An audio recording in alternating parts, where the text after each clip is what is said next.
Hi friends, welcome back to our channel simple cook book. ఈరోజు మనం ఈ వీడియోలో రెస్టారెంట్ స్టైల్ మసాలా ఫ్రెంచ్ ఫ్రైస్ని ఎలా తయారు చేసుకోవాలో చూద్దామండి. చాలా క్రిస్పీగా, చాలా టేస్టీగా ఉంటాయి. మీరు కూడా ఇంట్లో ట్రై చేయండి. ఇప్పుడు ప్రాసెస్ చూద్దాం. 6 బంగాళాదుంపలను తీసుకొని వాటిని బాగా పీల్ చేసి శుభ్రంగా కడిగి పక్కన పెట్టుకోవాలి. ఆ కడిగి పెట్టుకున్న బంగాళాదుంపలను ఫస్ట్ వీడియోలో చూపించిన విధంగా కట్ చేసుకోవాలి. వాటిని ఫ్రెంచ్ ఫ్రైస్ మాదిరిగా సన్నగా కట్ చేసి పక్కన పెట్టుకోవాలి. పిల్లలు పెద్దలు ఎక్కువగా ఇష్టపడే ఫ్రెంచ్ ఫ్రైస్ అండి. చాలా టేస్టీగా కూడా ఉంటాయి. మనం ఎక్కువగా రెస్టారెంట్స్కి వెళ్ళినప్పుడు వీటిని బాగా ఫస్ట్ ఆర్డర్ ఇచ్చేది ఇవేనండి, ఫ్రెంచ్ ఫ్రైస్. సో మనం ఇంట్లోనే మసాలా అండ్ ఫ్రెంచ్ ఫ్రైస్ క్రిస్పీగా రెస్టారెంట్ స్టైల్లో ఎలా తయారు చేసుకోవాలో మనం ఈ వీడియోలో చక్కగా వివరించానండి. చూడండి, అలా మొత్తం బంగాళాదుంపల్ని ఫ్రెంచ్ ఫ్రైస్ మాదిరిగా కట్ చేసి పక్కన పెట్టుకోవాలి. అలా బంగాళాదుంపల్ని మొత్తం కట్ చేసి పక్కన పెట్టుకోవాలి. చూడండి, వీడియోలో చూపించిన విధంగా అంత లావుగా కాకుండా అంత సన్నగా కాకుండా మీడియం సైజులో బంగాళాదుంపలను కట్ చేసి పెట్టుకోవాలి. ఇప్పుడు మనం ఒక బౌల్ తీసుకొని అందులో మనం కట్ చేసుకున్న ఫ్రెంచ్ ఫ్రైస్ అన్నిటినీ వేసి అందులో 2 గ్లాసెస్ ఆఫ్ వాటర్ వేసుకోవాలి. రుచి కొద్దిగా సాల్ట్ వేసుకొని వాటిని 2 to 3 మినిట్స్ స్టవ్ మీద పెట్టి వేట్ చేసుకోవాలి. ఇవి ఎక్కువగా ఉడికినా కూడా అండి ముక్కలుగా తునిగిపోయే అవకాశం ఉంది. సో మనం లిటిల్ బిట్ మరీ కొంచెంగా ఉడకబెట్టుకుందామండి. వాటిని ఒక డ్రై క్లాత్లోకి తీసుకోవాలి. అంతా డ్రై అయిపోయేటట్లు బాగా తుడుచుకోవాలి. అలా 2 మినిట్స్ ఉంచేస్తే వాటర్ అంతా క్లాత్కి ఇంకిపోతాయండి. అప్పుడు మనకు వాటర్ ఏమి ఉండదు ఫ్రెంచ్ ఫ్రైస్లో. ఇప్పుడు మనం స్టవ్ మీద బాండీ పెట్టి అందులో డీప్ ఫ్రైకి సరిపడా ఆయిల్ వేసుకోవాలి. ఆయిల్ కాగేలోపు మనం ఒక చిట్కాని ఫాలో అవుదాం. ఈ ఉడకబెట్టుకున్న ఫ్రెంచ్ ఫ్రైస్ ఉన్నాయి కదండి, అవి మనం హాఫ్ అన్ అవర్ ఫ్రిడ్జ్లో పెట్టుకుంటే అవి రెస్టారెంట్ స్టైల్ మాదిరిగా బ్రౌన్ కలర్లో క్రిస్పీగా ఉంటాయండి.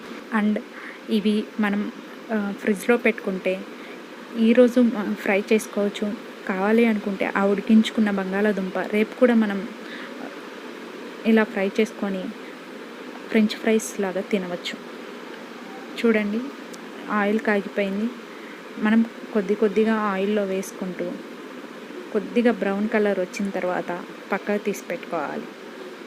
అలా మొత్తం ఉడికించుకున్న బంగాళాదుంపను మొత్తం ఆయిల్లో వేసుకొని ఫస్ట్ కొద్దిగా బ్రౌన్ కలర్ వచ్చిన తర్వాత తీసి పక్కన పెట్టుకోవాలి.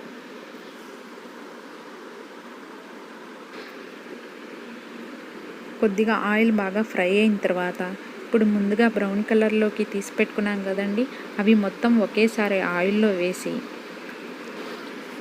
బాగా బ్రౌన్ కలర్ వచ్చే వరకు ఫ్రెంచ్ ఫ్రైస్ని బాగా ఫ్రై చేసుకోవాలి.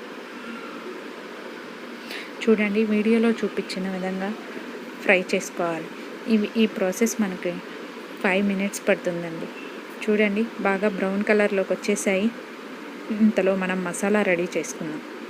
1 టేబుల్ స్పూన్ మిరియాల పొడి 1 టేబుల్ స్పూన్ తీసుకొని 1 table spoon salt, 1/2 table spoon కారం తీసుకొని బాగా మిక్స్ చేసుకోవాలి. ఇంతలో మనకి ఫ్రెంచ్ ఫ్రైస్ బాగా బ్రౌన్ కలర్లోకి వచ్చేసి రెడీ అయిపోయాయండి. వీటిని మనం ఒక టిష్యూ పేపర్లోకి తీసుకుంటే అబ్జర్వ్ చేసిన ఆయిల్ అంతా పీల్ చేసుకుంటుందండి. చూడండి, మొత్తం ఫ్రై అయిన ఫ్రెంచ్ ఫ్రైస్ని ఒక టిష్యూ పేపర్లోకి తీసుకోవాలి. ఇప్పుడు మనం ముందుగా రెడీ చేసి పెట్టుకున్న మసాలా ఉంది కదండి, ఆ మసాలాని మనం ఈ ఫ్రెంచ్ ఫ్రైస్ మీద వేసుకుంటే మసాలా ఫ్రెంచ్ ఫ్రైస్ రెడీ అయిపోయాయండి. ఇవి మనం టమోటో సాస్లో తింటే చాలా టేస్టీగా ఉంటాయి. అలా టమోటో సాస్ లేకపోయినా కూడా ఈ మసాలా చల్లుకొని తింటే చాలా బాగుంటాయి. మీరు కూడా ఇలా ఈ ఫ్రెంచ్ ఫ్రైస్ని ఈవినింగ్ స్నాక్స్గా పిల్లలకి పెట్టవచ్చు. చాలా టేస్టీగా ఉంటాయి. వీటిని మీరు కూడా ట్రై చేసి ఎలా వచ్చాయో కమెంట్ చేయండి. ఈ వీడియో మీకు నచ్చినట్లయితే లైక్ చేయండి. ఇలాంటి మంచి వీడియోస్ కోసం మా ఛానల్ని సబ్స్క్రైబ్ చేసుకోండి. పక్కనే ఉన్న బెల్ ఐకాన్ని క్లిక్ చేయండి. Thank you.